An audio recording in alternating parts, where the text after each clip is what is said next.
सभी भाइयों बहनों को राधे राधे, हमारा नमस्कार। स्वागत है सुपन बर्तन प्रताप चैनल किसी प्रताप लोकगीत में। हम एक छोटा सा बहुत ही प्यारा बेटी का विवाह गीत लेकर आए हैं। और भी बेटी का विवाह गीत है, जो भी हमारे आवाज में गौर गाया जाता है गाँव देहात में। तो आप लोग सुनिएगा, कमेंट बॉक्स में जरूर बताइएगा कि ये विवाह गीत कैसा लगा। सुनिए, एक ननद अपनी भाभी से क्या अर्ज करती है, भाभी क्या जवाब देती है। आप लोग इस गीत के माध्यम से सुनिएगा। रामा रासोया बैठई बेटी हो कावना दे, बेटी हो कावना दे, सुना भाभी यार दे हमारा रेला लनावा यार, सुना भाभी यार दे हमारा रेला लनावा। रामा रासोया बैठई बेटी हो कावना दे, बेटी हो कावना दे, सुना भैया रे हमारा रे लालनावा रे, सुना भैया रे हमारा रे लालनावा। अवधाना गरिया का दूरी डागरिया रे, दूरी डागरिया, भैया का पत्थर छठा मासारे लालनावा रे, भैया का भेजू छठा मासारे लालनावा।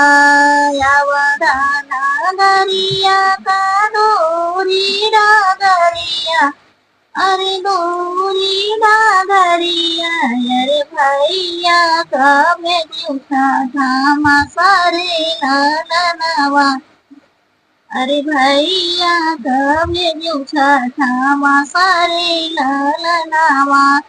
एतना बचना सुनई भाभी हो कावना दे, भाभी हो कावना दे, नैना लालिता होई जाई रे लालनावा रे, नैना लालिता होई जाई रे लालनावा।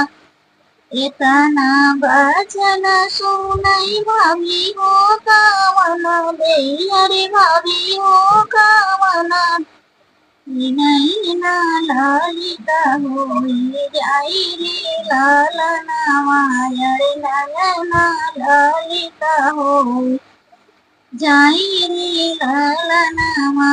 समाना भादवना तीरत आधी अरिया रे, राते आधी अरिया रे, नाही जई है स्वामी हमारा रे लालनावा रे, नाही जई है स्वामी हमारा रे लालनावा। भाभी का बोलिए सा भैया पानावली अरे, भैया पानावली अरे, खेले है सुदिया हमारा रे लालनावा रे, खेले है सुदिया हमारा रे लालनावा।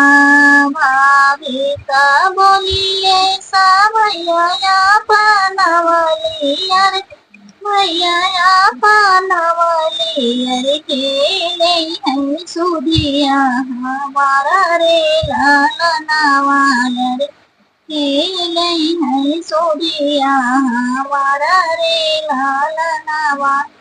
इतनी वचन सुनई माई हो कावना दे, अरे माई हो कावना दे, सुना बेटी रे हमारा रे लालनावा रे, सुना बेटी रे हमारा रे लालनावा।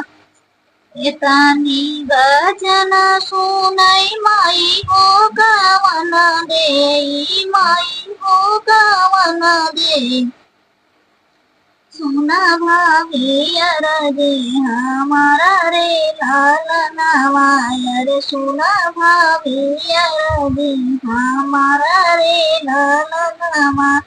नौआ जो जई हाय भवाना जो जाई हाय नौआ जो जाई हाय भवाना जो जाई हाय अरे होई लाई है खबर तो हरा रे लाल नावा अरे होई लाई है खबर तो हरा रे लाल नावा रामा रासोया बैठाई बेटी हो कावन दे बेटी हो कावन दे सुना भाभियर जे हमारा रे लाल नावाय रे सुना भाभियर जे हमारा रे लाल नावा। तो देखिए ननद क्या बोली है, भाभी ने क्या जवाब दिया, कैसे कैसे कैसे होता है माँ का दिल और भाभी का दिल, आप लोग सुनिए।